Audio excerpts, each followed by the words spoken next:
Die! Die! Why won't you die? Why won't you die? Beneath this mask, there is more than flesh. Beneath this mask, there is an idea, Mr. Creedy. And ideas are bulletproof. So, YouTube has now started removing videos critical of them, publicly using the same community guidelines in which they state, "We encourage free speech and defend everybody's right to express unpopular points of view," as a reason to silence criticism directed at them. Having long failed to get a response from YouTube over its inability to correct mistakes or offer protection from users being subjected to harassment by such mechanisms as bot voting by a small number, I decided a more direct approach was required. The Achilles heel of YouTube is without question their advertising unit. You must have noticed the progressive spread of ads over YouTube. Given that YouTube is driven by profits, and that they make their profits off of adverts, this is the one channel of communication they cannot afford to make convoluted or intentionally difficult to use. They have to read these emails. It is essential to their financial survival of their profits. I had suggested that people write to YouTube via this mechanism.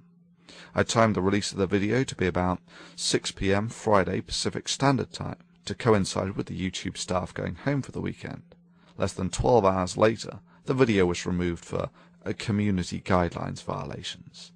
Bullshit. Let's take a look at those guidelines, shall we, YouTube?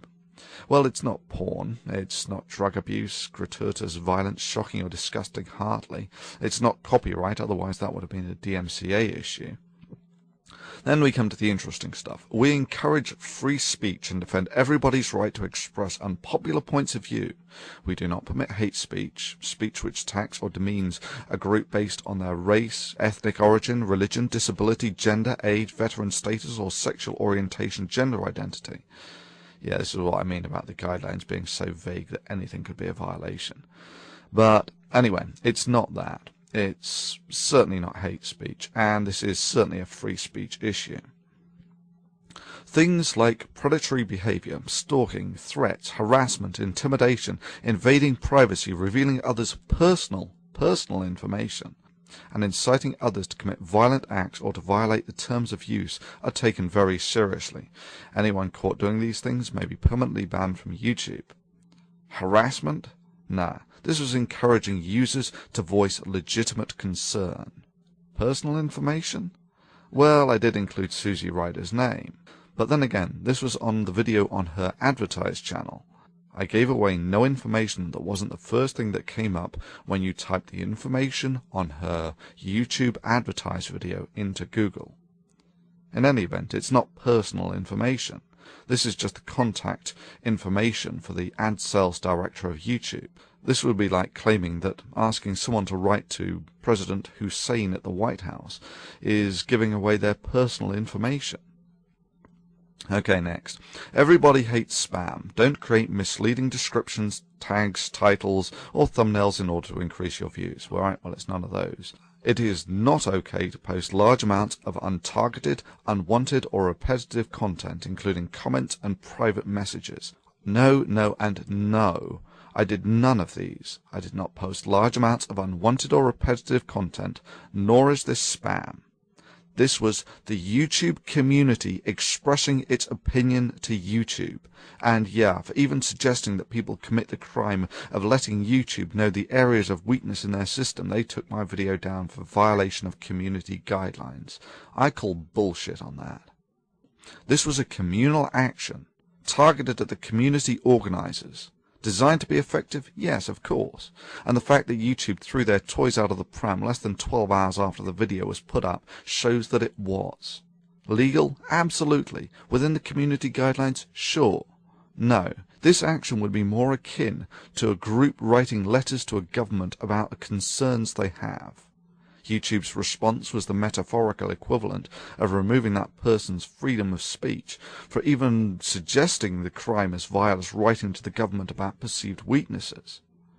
The hypocrisy is further highlighted in that YouTube had no problems whatsoever when it was being used to organize protests against other organizations.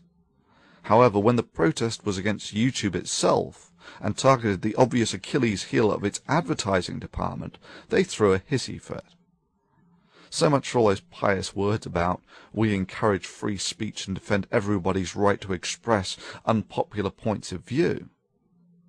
Sure, when I did this I knew it was a calculated risk. I just figured that YouTube regarded its corporate image more highly than to burst into tears and throw its toys out of the pram at the first sign of someone organizing a protest against them. Evidently I made a mistake.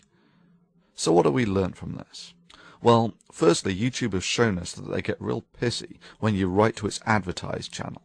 The one channel of communication, it needs to be clear and easy to use. Secondly, YouTube's guidelines regarding encouraging free speech and defending everybody's right to express unpopular points of view does not extend as far as videos critical of YouTube or suggesting protests against it. Let me just conclude this by listing the second weakness of YouTube, just to make it explicitly clear. If you are one of the relatively few who has a big channel, then YouTube has you by the balls.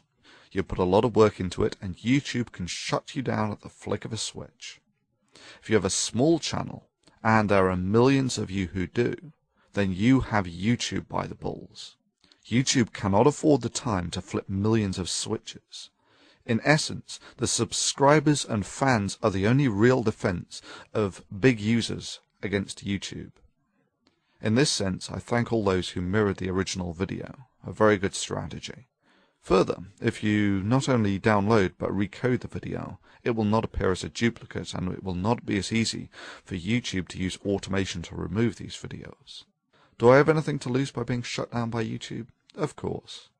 If you just take the 30 or so Why Do People Laugh at Creationist videos, and take into account the fact that they took about 2 working days on average to make, that's about average. So that's, say, 2 months' work at an average US salary of, let's say, for instance, $40,000 a year. So that's $6,000 to $7,000 worth of work. Do I value the work of this channel? Yeah, sure. I just value free speech more.